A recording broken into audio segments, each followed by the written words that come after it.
श्रीमद् भागवत गीता में दुनिया की हर समस्या का समाधान है। भगवत गीता ही वह है जो आधुनिक युग में समस्याओं से घिरे मनुष्य को सक्रिय जीवन जीने की प्रेरणा देती है। गीता ऐसे प्रेरणादायक संदेशों का सागर जो देता है जीवन से निराश व्यक्ति को आशा प्रदान करें। श्रीमद् भगवत गीता ही एकमात्र ऐसा ग्रंथ है जो मनुष्य को जीने का सही तरीका बताता है। गीता जीवन में धर्म, कर्म और प्रेम का पाठ पढ़ाती है।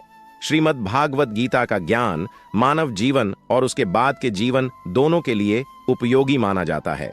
भगवत गीता के अनुसार कर्म कैसे काम करता है। अगर कोई है जो व्यक्ति इस विषय को समझता है, वह व्यक्ति कभी भी कोई गलत काम नहीं कर सकता। ईश्वर को प्राप्त करो, क्योंकि गीता में ईश्वर प्राप्ति के 3 मार्ग बताए गए हैं: कर्म योग, ज्ञान योग और भक्ति योग।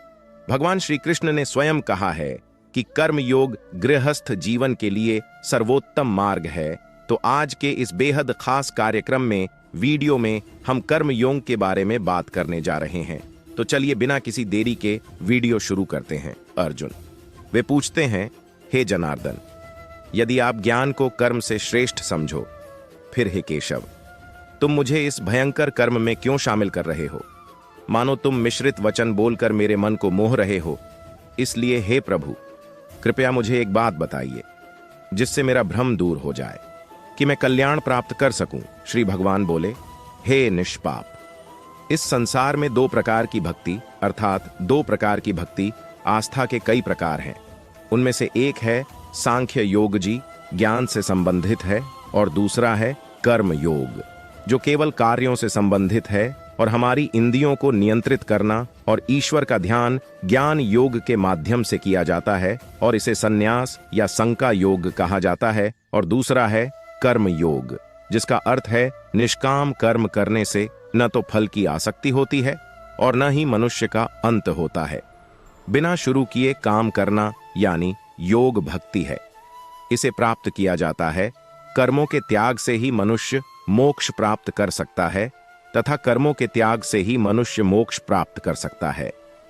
सिद्धि अर्थात संकनिष्ठा प्राप्त करें, अर्थात न ही कोई सन्यासी बन सकता है, न ही कर्मों को त्यागने से या उनका त्याग करने से कोई कर्मयोगी बन सकता है। निस्संदेह कोई भी व्यक्ति समय रहते भी कुछ नहीं बन सकता, एक क्षण भी बिना काम किए नहीं रहता, क्योंकि संपूर्ण मानव समुदाय का जन्म कार्य करने के लिए हुआ है। कोई भी व्यक्ति काम किए बिना नहीं रह सकता। जो एक मंदबुद्धि आदमी सिर्फ दिखाचे के लिए कहता है कि उसने सभी इंद्रियों को नियंत्रित कर लिया है, लेकिन वह रखता है अपने मन में उन इंद्रियों की वस्तुओं के बारे में सोचना, उस आदमी को झूठाचारी यानी दाम भी कहा जाता है। परंतु हे अर्जुन, जिस पुरुष ने अपने मन के द्वारा इंद्रियों को वश में कर लिया है और विरक्त हो गया है, सभी इंद्रियों के माध्यम से कर्म योग का अभ्यास करता है, वह सर्वश्रेष्ठ है, अर्थात वही कर्म है। हे योग, तू शास्त्रों में वर्णित कर्तव्य का पालन कर, क्योंकि काम करना काम न करने से बेहतर है, और काम न करके आपका शरीर स्वयं को बनाए रखने में सक्षम नहीं होगा। अर्थात तुम्हें केवल अपने कर्तव्यों का पालन करना चाहिए, क्योंकि कर्म न करने से ही तुम्हारा जन्म होगा। हे अर्जुन, तुम अपने कर्म को यज्ञ समझकर करो। यज्ञ समाज और लोगों के कल्याण के लिए किया जाता है। उसी तरह आप इस युद्ध को एक यज्ञ अर्थात इसे अपना कर्तव्य समझकर करो। प्रजापति ब्रह्मा सृष्टि के आरंभ में मज्ज की रचना की। अपने लोगों से कहा, इस यज्ञ से आप लोगों को भी वृद्धावस्था प्राप्त हो, और यह यज्ञ होने जा रहा है आपको वांछित आनंद प्रदान करे। यज्ञ हमें मार्ग दिखाता है और हमें कर्म करना सिखाता है। ब्रह्मा कहते हैं कि यज्ञ के माध्यम से देवताओं को प्रसन्न करना चाहिए, और तब वे देवता प्रसन्न होंगे और हम सबका कल्याण करेंगे। इस प्रकार निःस्वार्थ भाव से एक दूसरे का उत्थान करके आप परम कल्याण प्राप्त करो। जब तुम यज्ञ करके देवताओं की पूजा करते हो, वे बिना मांगे ही आपकी सारी इच्छाएं पूरी कर देंगे। लेकिन जो करता है जी यज्ञ नहीं करता, उस यज्ञ द्वारा देवताओं को नमस्कार नहीं करता, लेकिन अभी भी अपनी इच्छाओं को पूरा करना चाहता है, उसे चोर माना जाता है। अर्थात यदि कोई बिना काम किए सब कुछ पाना चाहता है, तो वह एक चोर यह समझना चाहिए कि जो श्रेष्ठ पुरुष यज्ञ से बचा हुआ अन्न खाते हैं, सभी पापों से मुक्त हो जाओ, और पापी लोग जो केवल अपने शरीर को पोषण देने के लिए भोजन पकाते हैं, केवल पाप खाते हैं, अर्थात जो लोग भगवान को याद किए बिना ही अपना जीवन व्यतीत कर देते हैं, चोर जीने में ही लगे रहते हैं। यह समझाना बाह्य कि अगर भोजन समाप्त हो जाए तो सब नष्ट हो जाएंगे। सभी जीव अन्न से पैदा होते हैं, अन्न से ही जन्म होता है।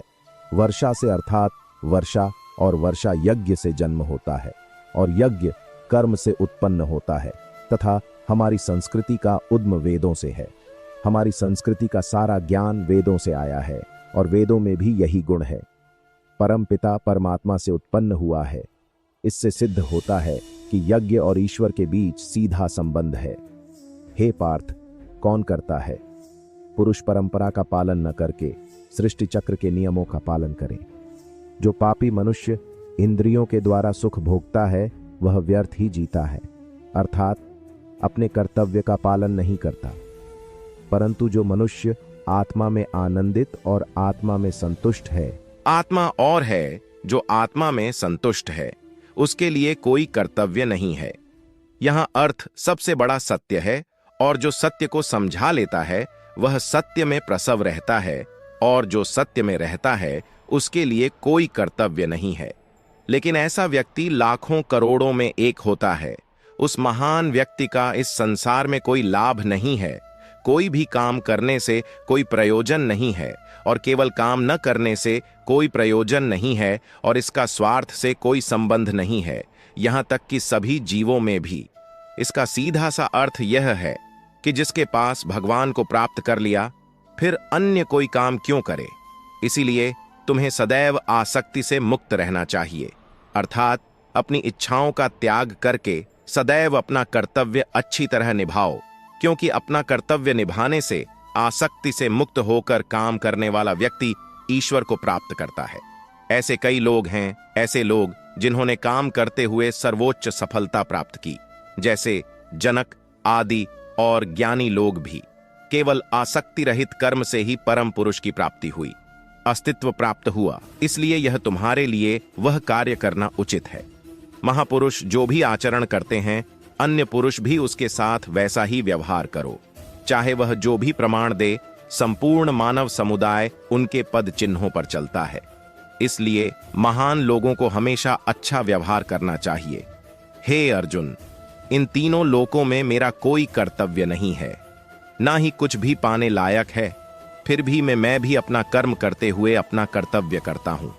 श्री भगवान कहते हैं, हे पार्थ, यदि मैं अपने कार्यों में सावधानी न बरतें तो महान आपदा होगी, क्योंकि मनुष्य हर तरह से मेरे मार्ग का अनुसरण करो। इसलिए यदि मैं कर्म न करूं तो ये सब मनुष्य नष्ट हो जाएंगे और भ्रष्ट हो जाएंगे, असंभव को संभव करने वाला बन जाएगा और इन सब लोगों का नाश करने वाला। हे भारत, जिनमें समझ नहीं है वे अपने काम से जुड़कर अपना काम करते हैं। बिना आसक्ति के विद्वान को भी काम करना चाहिए। लोगों को सही दिशा दिखाने का यही तरीका बन गया है। ईश्वर के सत्य को जानने वाले ज्ञानी लोगों की जिम्मेदारी है कि वे अपने काम करने का तरीका नहीं होना चाहिए, अपने काम के प्रति किसी अन्य के मन में भय या अपमान पैदा करना। इसलिए यह उन जानकार लोगों की जिम्मेदारी है कि वे ऐसा करें। यह आवश्यक है कि वह ऐसा उदाहरण प्रस्तुत करें ताकि हर कोई अपना कर्तव्य निभाने के लिए प्रेरित हो सके। वास्तव में संपूर्ण सभी प्रकार से प्रकृति के गुणों से ही कार्य होता है। फिर भी जिसका विवेक अहंकार से मोहित, ऐसा अज्ञानी मनुष्य मैं ऐसा करता हूं। ऐसा माना जाता है कि तामसिक गुण बाले लोग आलस्य या नींद के कारण ऐसे कार्य करते हैं। राजसिक गुण हर बातचीत में बहादुरी या बहादुरी दिखाने की कोशिश करें, लेकिन जानकार लोग जानते हैं कि उनके गुण हैं, उनसे काम करवाना, और जो लोग हैं ज्ञानी नहीं समझते। माना जाता है कि वही सब कुछ कर रहा है। इस कार्य में लगे जानकार लोगों को जानते हैं कि यह केवल गुरु ही हैं जो उनसे कार्य करवाते हैं, वह स्वयं कुछ नहीं करता। और यदि ज्ञानी व्यक्ति यह बात समझाता है तो यह उसकी जिम्मेदारी है कि अज्ञानी लोगों को यह बात समझाओ। कर्म ही उनका धर्म है। श्री कृष्ण अर्जुन से कहते हैं कि तुम्हें अपने सभी कर्म मुझ अंतर्यामी ईश्वर को समर्पित कर दो। और आशा और आसक्ति को त्याग कर मुद्द लड़ो। जो कोई बिना किसी दोष के जौर पूरे विश्वास के साथ मेरे विश्वास का पालन करता है, वे भी सभी कमों से मुक्त हो जाते हैं। लेकिन जो लोग मुझे दोषी ठहराते हैं और मेरी इस राय का पालन न करें, उन मूर्तों को पूर्ण ज्ञान में मोहित और नष्ट समझो। श्री भगवान ने कहा, मैंने इस अविनाशी घोग को उन लोगों को बताया था। सूर्या ने अपने बेटे से कहा मनु, और मनु ने अपने पुत्र राजा से कहा इवाका। लेकिन फिर अर्जुन राजर्षि ने इस योग को परंपरा से सीखा। लेकिन उसके बाद यह योग बहुत समय से इस धरती पर खोए हुए हो तुम, मेरे भक्त और प्रिय मित्र। इसीलिए मैंने आज आपको यह प्राधीन योग इसलिए बताया है क्योंकि यह एक बहुत अच्छा रहस्य है, अर्थात गुप्त रखने योग्य विषय है।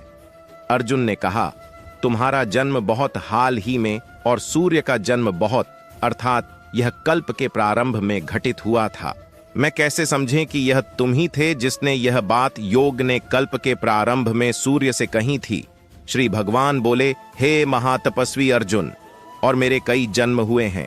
आप उन सभी को नहीं जानते, लेकिन मुझे पता है कि मैं हूं अजन्मा और अविनाशी। मैं सभी जीवों का स्वामी हूं। मेरी प्रकृति को वश में कर लो और मेरी योग माया के द्वारा स्वयं को प्रकट करो। भारत, जब जब धर्म की हानि होती है और अधर्म की वृद्धि होती है, फिर मैं अपना रूप बनाता हूं, अर्थात मैं लोगों के सामने वास्तविक रूप में प्रकट होता हूं।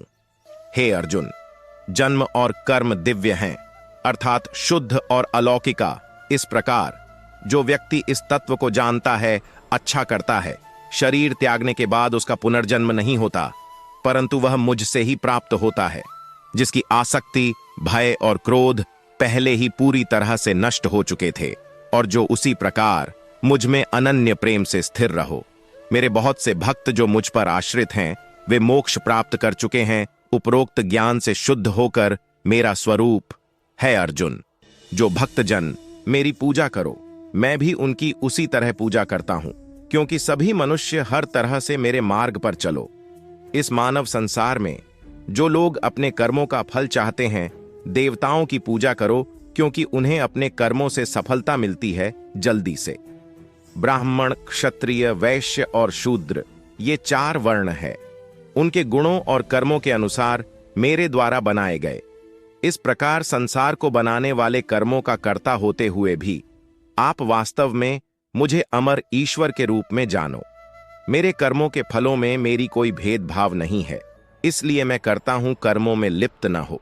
यहां श्री भगवान के कथन का तात्पर्य है, जो कार्य तो करते हैं लेकिन परिणाम की अपेक्षा नहीं करते। इच्छा से काम मत करो, बस अपना काम करते रहो और आगे बढ़ो। अतीत में भी पूर्वजों ने मेरे बताए अनुसार काम किया और मोक्ष प्राप्त किया है, इसलिए यदि आप भी मोक्ष पाना है तो करें। पूर्वजों द्वारा किए गए कार्य हमेशा केवल कर्म करते रहने से बुद्धिमान लोग भी इस बात का निर्णय करने में उलझ जाते हैं कि क्या कर्म है और क्या अकर्म है। इसलिए मैं तुम्हें कर्म तत्व बहुत अच्छे से समझाऊंगा, जिसे जानकर तुम अशुभ अर्थात कर्म बंधन से मुक्त हो जाओगे। यहां श्री भगवान बताओ, कर्म क्या है? कर्म की प्रकृति को जानो और अकर्म की प्रकृति को भी जानो। विकर्म का स्वरूप भी जान लो। वह व्यक्ति जो क्रिया में अक्रिया देखता है और जो अकर्म में कर्म देखता है, वह सत्पुरुष है। वह बुद्धिमान व्यक्ति है और यह योगी है जो सभी कर्मों से मुक्त है। यहां श्री भगवान की अनुभूति वह व्यक्ति जो काम करता है लेकिन उस कार्य में अकर्मण्यता देखता है, अर्थात वह ऐसा मत सोचो कि वही ऐसा करने वाला है। वह ऐसा करता है, परिणामों की इच्छा न करें। सही मायने में वह एक एक योगी की तरह बुद्धिमान आदमी। हे अर्जुन, तुम्हारे संपूर्ण कर्म पाप रहित हैं। इच्छाएं और संकल्प और जिनकी ज्ञान की अग्नि से कर्म जल गए हैं, अर्थात जो कर्मों के बंधन से मुक्त हो गया है, किसके पास ईश्वर को प्राप्त कर लिया, वह महापुरुष है। बुद्धिमान लोग भी उसे बुद्धिमान मानते हैं। ऐसा कहा जाता है कि जो व्यक्ति पूरी तरह से हार मान लेता है, सभी कार्यों और उनके परिणामों के प्रति आसक्ति हो गई है और हमेशा ईश्वर में संतुष्ट रहता है, कोई नहीं है। संसार के आश्रय से मुक्त भगवान की भक्ति के अलावा उसके लिए कोई और काम नहीं बचा है। पानी काम करते हुए जिसने अपने मन और इंद्रियों पर विजय प्राप्त की और जिसने भोग की सभी भौतिक वस्तुओं को त्याग दिया है, जो वास्तव में कुछ भी नहीं करता है, वह पाप नहीं करता, भले ही वह केवल शारीरिक क्रियाएं ही क्यों न करता हो। जिसने भोग की सभी भौतिक वस्तुओं का त्याग कर दिया है, वह पाप प्राप्त नहीं करता। जो मनुष्य सदा स्थिर रहता है, वह पाप नहीं करता। संतुष्ट, जो न तो किसी से ईर्ष्या या द्वेष नहीं रखता, जो सुख और दुर्दशा को समान भाव से देखता है। जैसे व्यक्ति को कर्मयोगी कहा जाता है, जिसकी आसक्ति पूर्णतया नष्ट हो गई है, जो अपने शरीर पर गर्व नहीं है और जो बन गया है स्नेह से रहित, जिसका मन निरंतर ईश्वर के ज्ञान में दृढ़ निश्चयी। कर्मयोगी अपना कार्य यज्ञ की तरह करता है और मोक्ष प्राप्त करता है, जो अपना सब कुछ भगवान को अर्पित कर देता है, जिसके लिए भगवान ही सब कुछ है, जिसकी पूजा करो। हर कार्य में ईश्वर है, वह हर कार्य को देखता है और करता है भगवान का। उसी प्रकार एक कर्म योगी है, मोक्ष के हकदार हैं। कुछ योगी देवताओं को भी मोक्ष का हकदार मानते हैं। सब कुछ उन्हें समर्पित कर दो और यज्ञ को समर्पित कर दो। और जो कर्म योगी हैं, वे विचार करें, ब्रह्मा को सर्वस्व मानकर मज्झ का समर्पण करो। चाहे आप राम हो या रमा, इससे कोई फर्क नहीं पड़ता कि आप कृष्ण, शिव या दुर्गा को सब कुछ सौंपकर यज्ञ करते हैं। पा अपने इष्ट या करो, ब्रह्म को सबसे बड़ा सत्य मानकर कार्य करो। बस याद रखना कि आपका काम भी एक यज्ञ है, जिसमें आप सब कुछ उस ईश्वर को सौंप देते हैं। जो योगी हैं, अपनी इंद्रियों अर्थात अपनी इच्छाओं को अपनी ही अग्नि में जला देते हैं, और जो योगी नहीं हैं, वे ऐसा करते हैं। इसके ठीक विपरीत, वे इन इंद्रियों में सच कुछ जला दो, यानी वे अपनी इंद्रियों के गुलाम बन जाते हैं। अपनी इंद्रियों को नियंत्रित करने का सबसे बड़ा तरीका ज्ञान है। योगी लोग अपने मन को केवल ज्ञान के माध्यम से नियंत्रित करते हैं। जब भी कोई बुरा विचार आए, उनका ज्ञान उन्हें बताता है कि उनका लक्ष्य यह नहीं है कि बहुत से लोग सामग्री से संबंधित यज्ञ करने जा रहे हैं, कितने लोग करने जा रहे हैं तपस्या रूपी यज्ञ, और कितने अनायज्ञ होने जा रहे हैं योग रूपी यज्ञ करते हैं। कितने मनुष्य अहिंसा रूपी ज्ञान रूपी यश और अहिंसा व्रत का पालन करने वाले हैं। इसलिए अपना यज्ञ करें, चुनकर कार्य करें। कई योगी प्राण वायु को अपान वायु में आहुति देते हैं। इसी प्रकार अन्य योगी लोग अपान वायु को प्राण वायु में आहुति देते हैं, और कई अन्य प्राणायाम भक्त जो नियमित आहार का पालन करते हैं, प्राण में प्राण त्याग करते हैं, प्राण और अपान की गति को रोकना। ये सभी साधक वे हैं जो यज्ञों के माध्यम से पापों का नाश करें, और प्राण का अर्थ है सांस और अपान वायु को अंदर लेना, सांस बाहर छोड़ते हुए। कौन योगी कितने उन्नत स्तर पर पहुंच गया है, उनके अलग अलग राज्य हैं। यहां श्री भगवान यही समझा रहे हैं, हे श्रेष्ठ कुरु, हे अर्जुन, वह योगी जो यश से बचे हुए अमृत का अनुभव करता है, शाश्वत ब्रह्म परमात्मा को प्राप्त करता है। और जो मनुष्य यज्ञ नहीं करता, उसके लिए यह मानव लोक भी नष्ट हो जाता है। यदि संसार सुखमय नहीं है, तो परलोक कैसा होगा। यज्ञ करने के बाद जो कुछ बचता है, उसे सुखदायक माना जाता है। श्री कृष्ण इसे अमृत बता रहे हैं, और यह अमृत सीधे ईश्वर तक ले जाता है। आप यज्ञ की भी कर्म मान सकते हैं। कर्म करने के बाद जो भी परिणाम मिले, इसे भगवान का आशीर्वाद समझो। तुम्हें संतुष्ट हो जाना चाहिए और अपना काम शुरू कर देना चाहिए। अगला काम। इसी प्रकार अन्य कई प्रकार के यज्ञ बताए गए हैं, वेदों में विस्तार से वर्णन किया गया है। आप जानते हैं कि ये सभी कार्य मन, इंद्रिय और शरीर की क्रियाओं के द्वारा संपन्न होते हैं। इस तरह के बाद तत्वों से जानकर आप उनके अनुष्ठानों के माध्यम से कर्म करते हैं। बंधन से पूरी तरह मुक्त हो जाएंगे, अर्थात तुम परमात्मा को प्राप्त करोगे। महान तपस्या। अर्जुन, ज्ञान यज्ञ बलि देकर किए जाने वाले यज्ञ से कहीं अधिक श्रेष्ठ है। ज्ञान यज्ञ वह है जिसमें हम अपने पर नियंत्रण रखते हैं। इंद्रियां हमारी सांसों को नियंत्रित करती हैं और अपने कार्य निष्पादित करें, लेकिन वे फल की इच्छा नहीं करते। यह सब ज्ञान यज्ञ ही है। ज्ञान यज्ञ हमें सीधे परमेश्वर के सामने लाता है और हमें उससे जोड़ता है। आप तत्वदर्शी बुद्धिमान लोगों के पास जाओ और पैसे देकर समझो उनको प्रणाम करना और उनकी सेवा करना। पाखंड छोड़कर सरल प्रश्न पूछें। वे ज्ञानी महात्मा जो ईश्वरीय तत्व को भली भांति जानते हैं, वे तुम्हें ईश्वरीय ज्ञान सिखाएंगे। उसके बाद जिसे जानकर आप फिर कभी इस तरह के प्रलोभन में नहीं आएंगे। और हे अर्जुन, उस ज्ञान को प्राप्त करके और उस पर अमल करके आप प्राप्त करेंगे भगवान। तुम इसे पाओगे, भले ही यदि तुम ही वह व्यक्ति हो जो अन्य सभी पापियों से अधिक पाप करता है। ज्ञान की नाव में बैठकर ईश्वर की आराधना करने से तुम पारियों के सागर को तैर कर पार करो। क्योंकि हे अर्जुन, जिस प्रकार जलता हुआ अग्निधन को राख में बदल देती है, उसी प्रकार ज्ञान की अग्नि उसे भस्म कर देती है। सारे कर्म भस्म हो जाते हैं और मनुष्य ईश्वर को प्राप्त कर लेता है। निश्चित रूप से इस संसार में ज्ञान के समान पवित्र करने वाली कोई वस्तु नहीं है। अपनी मृत्यु के पश्चात कर्मयोग के द्वारा मनुष्य को स्वतः ही वह ज्ञान प्राप्त हो जाता है।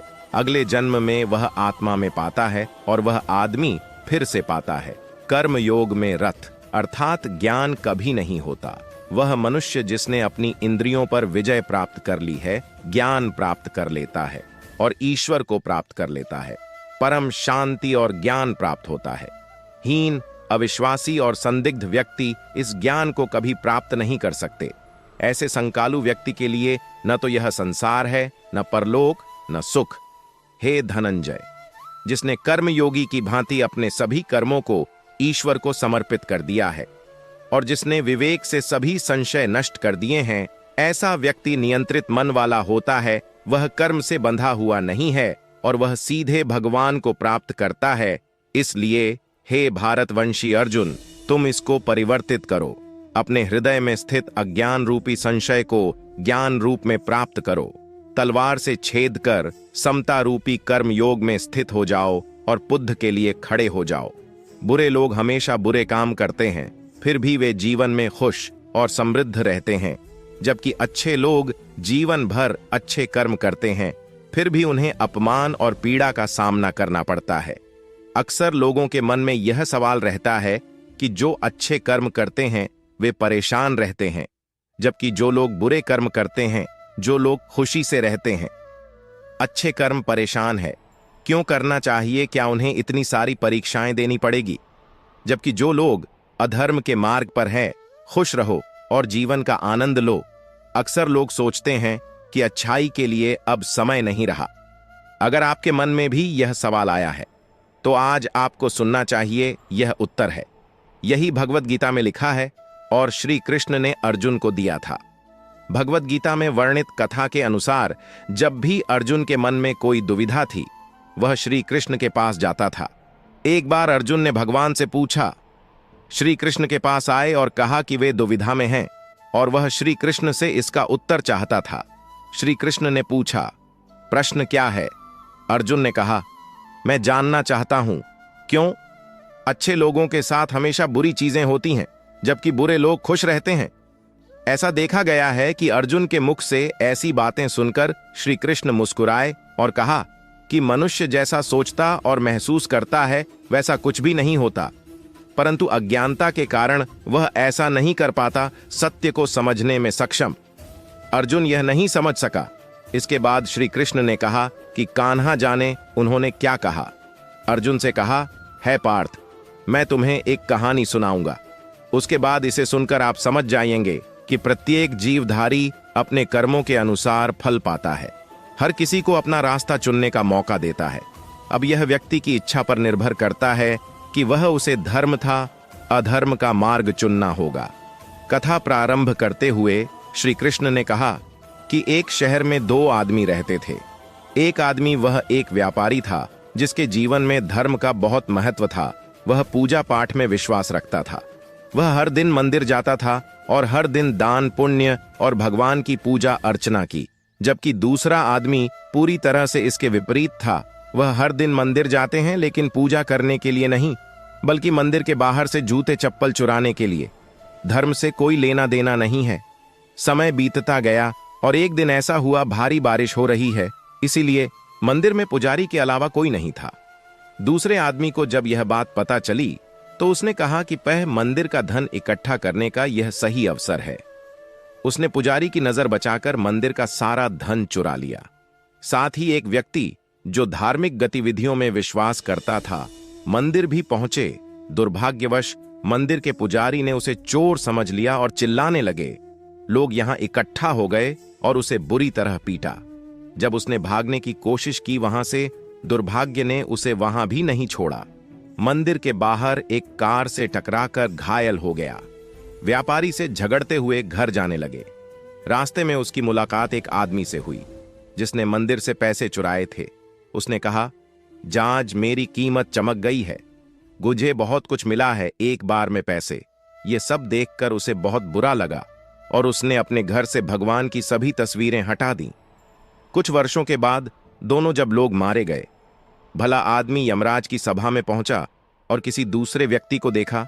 वह बहुत क्रोधित हो गया और यमराज से पूछा, मैंने सदैव अच्छे कर्म किए हैं, दान में विश्वास था, बदले में मुझे जीवन भर सिर्फ अपमान और दर्द ही मिला। और इस पर यमराज ने कहा, बेटा तुम गलतामहमी में हो। जिस दिन आप कार से टकरा गए थे आपके जीवन का अंतिम दिन, लेकिन आपके अच्छे कर्मों के कारण आपके मौत तो बस एक छोटा सा दिन था।